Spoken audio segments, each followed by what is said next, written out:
Welcome, future biologists. Today, we are embarking on an incredible journey into the microscopic world of the cell.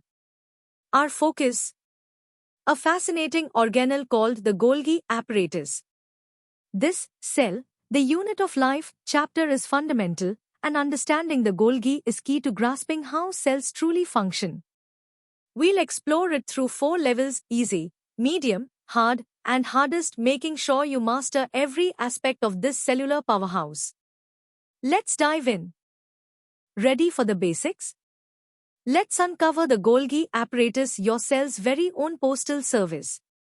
It's simpler than you think.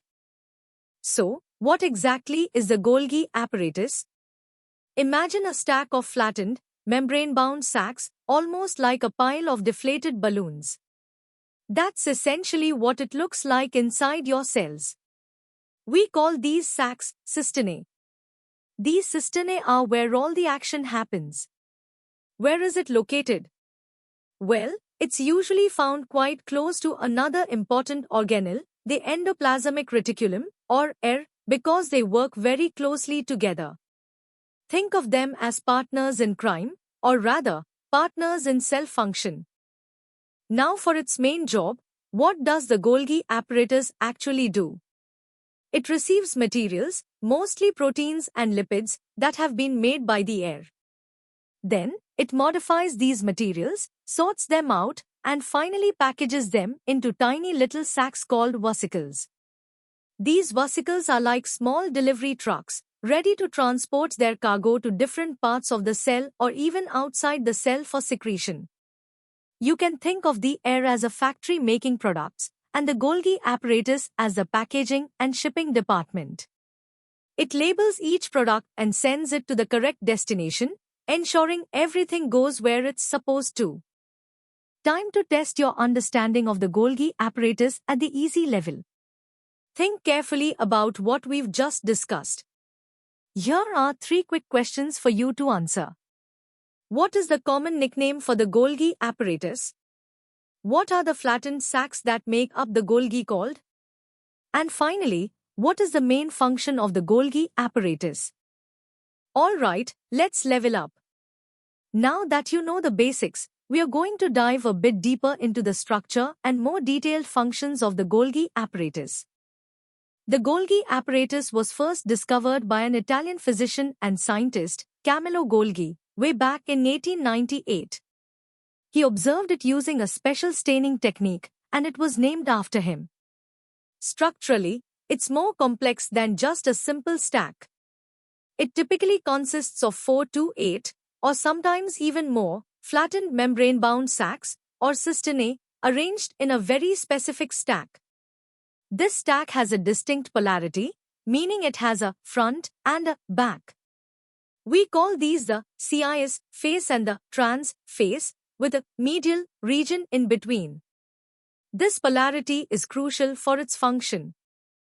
Let's break down the Golgi's journey. The CIS face, also known as the forming face, is the side closest to the endoplasmic reticulum. This is where the Golgi receives its cargo. Vesicles containing newly synthesized proteins and lipids bud off from the air and fuse with the CIS face of the Golgi, delivering their contents. As these materials move through the stack, from the CIS face, through the medial cisternae, and towards the trans face, they undergo various biochemical modifications. The trans phase, or maturing phase, is where the final sorting and packaging takes place. This trans-Golgi network, or TGN, then buds off vesicles to various cellular destinations. So, what are these crucial modifications and functions? The Golgi apparatus is a major site for glycosylation, which is the process of adding sugar chains to proteins and lipids. These sugar tags are super important for things like cell-cell recognition and proper protein targeting. It sorts these modified molecules into different types of vesicles. For example, some vesicles are destined for lysosomes, which are the cell's recycling centers, while others go to the plasma membrane or are secreted outside the cell. It's also involved in synthesizing certain polysaccharides, like components of the plant cell wall. It's truly a multitasking organelle. Now it's time to challenge your understanding at the medium level. We've explored the detailed structure and functions of the Golgi apparatus. Here are 5 questions to help you consolidate your learning. Who discovered the Golgi apparatus? What are the 3 distinct regions of the Golgi stack? What specific modification often occurs in the Golgi? Name 2 destinations for vesicles budding from the transphase. And finally, what is the role of the Golgi apparatus in plant cells? Alright, buckle up. We are moving to the hard level. Here, we'll connect the Golgi apparatus to the broader cellular system and explore its intricate mechanisms. The Golgi apparatus is not an isolated entity, it's a central component of the cell's elaborate endomembrane system. This system includes the endoplasmic reticulum, the Golgi, lysosomes, and the plasma membrane, all working in a coordinated fashion. Proteins synthesized in the air, particularly those destined for secretion, insertion into the plasma membrane, or delivery to lysosomes, must pass through the Golgi. The Golgi acts as an essential intermediate station, ensuring proper processing and sorting before these vital macromolecules reach their final destinations. This integration is crucial for maintaining cellular homeostasis and function. One of the Golgi's most critical functions is the extensive modification of proteins and lipids. This primarily involves glycosylation, the addition and precise modification of oligosaccharide chains. These sugar tags, whether N-linked or O-linked, are vital for various cellular processes. They influence protein folding, enhance protein stability, play a key role in cell-cell recognition, and are essential for accurate protein targeting. The Golgi's distinct CIS, medial, and trans compartments, with their unique sets of enzymes, allow for a sequential and highly regulated series of these modifications, ensuring that each molecule receives the correct tag for its intended fate. The Golgi exhibits remarkable polarity and compartmentalization. The CIS-Golgi network, or CGN, acts as a critical sorting station, receiving cargo from the air. It's responsible for retrieving irresident proteins that have accidentally escaped, sending them back to the air, while allowing other cargo to proceed through the Golgi. Conversely, the Trans-Golgi network, or TGN, is the major sorting hub at the exit side. From the TGN, proteins and lipids are packaged into specific transport vesicles. These vesicles bud off, often coated with proteins like clathrin for lysosomal targeting or COP proteins for other routes, and are then directed to their precise cellular destinations, guided by specialized snare proteins that ensure correct membrane fusion. Time for the hard-level questions. These will challenge your deeper understanding of the Golgi apparatus and its cellular context. Name the other organelles that form the endomembrane system along with the Golgi. Explain the significance of glycosylation in the Golgi. Describe the distinct roles of the CIS-Golgi network, CGN, and the Trans-Golgi network, TGN. How are proteins targeted to their specific destinations after leaving the Golgi? What is the role of specific, coat proteins in vesicle formation from the Golgi? And finally, explain the connection between the Golgi apparatus and the formation of lysosomes. Good luck! Are you ready for the ultimate challenge? We are now diving into the hardest level, exploring the cutting-edge science and complex mechanisms of the Golgi apparatus. This is where we connect theory to real-world applications and competitive insights. The mechanism of cargo movement through the Golgi has been a subject of intense scientific debate, leading to 2 primary models. The **cisternal maturation model ** proposes that the cisternae themselves are dynamic structures. A cisterna forms at the CIS phase, progressively matures into a medial, then a trans cisterna, and finally disperses at the transphase, releasing vesicles. Golgi-resident enzymes are thought to be transported retrogradely via vesicles. In contrast, The vesicular transport model suggests that the cisternae are stable structures and cargo is shuttled between them via small transport vesicles. While both models have supporting evidence, the cisternal maturation model, often combined with aspects of retrograde vesicular transport, is currently favored. Beyond its general role in protein trafficking, the Golgi apparatus performs highly specialized functions in different cell types.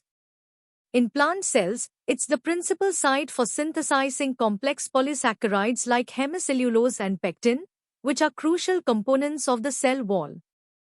During fertilization, in sperm cells, the Golgi forms the acrosome, a cap-like organelle packed with enzymes necessary to penetrate the egg. Furthermore, the Golgi plays a vital role in regulating its own dynamic structure and function, which is tightly controlled by small GTPAs, such as ARF and RUP proteins.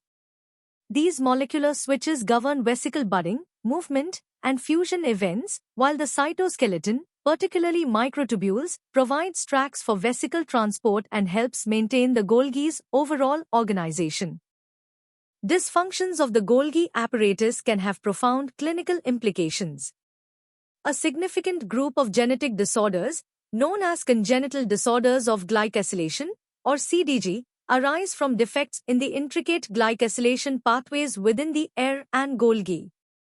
These disorders lead to a wide spectrum of severe multisystemic symptoms affecting the brain, liver, and immune system, highlighting the critical role of proper Golgi function in human health. Moreover, Golgi fragmentation, where the organelle breaks into smaller pieces, is a common pathological feature observed in various neurodegenerative diseases, including Alzheimer's and Parkinson's. This fragmentation suggests a potential link between Golgi dysfunction and the progression of these debilitating conditions, making it an active area of research. Studying the Golgi apparatus requires a diverse toolkit of experimental approaches. Electron microscopy has been fundamental in revealing its detailed ultrastructure, allowing scientists to visualize the stacked cisternae and associated vesicles. Cell fractionation techniques enable researchers to isolate the Golgi from other organelles, facilitating biochemical analysis of its enzymatic content and membrane composition. More recently, immunofluorescence and GFP tagging have revolutionized our ability to visualize Golgi proteins and observe its dynamic behavior in living cells, providing real-time insights into its complex processes.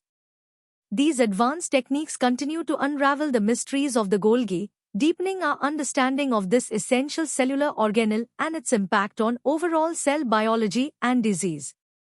Alright, let's tackle the first 5 questions at the hardest level. Describe the core difference between the cisternal maturation model and the vesicular transport model for Golgi function. Explain a specialized role of the Golgi apparatus in plant cells. How do small GTPAs regulate Golgi function? What are congenital disorders of glycosylation, and how do they relate to the Golgi? And finally, name 2 experimental techniques used to study the Golgi apparatus and what each reveals. Continuing with the hardest level challenge, here are questions 6 through 10.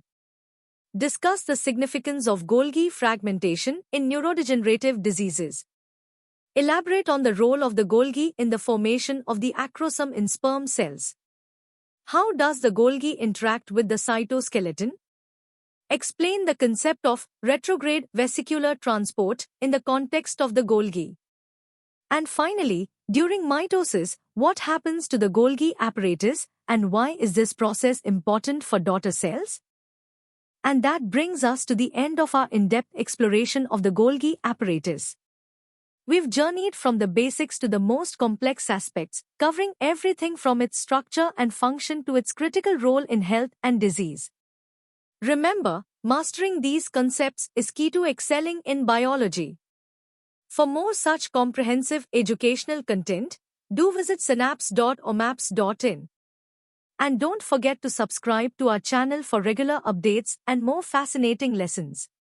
Keep learning, keep exploring, and stay curious.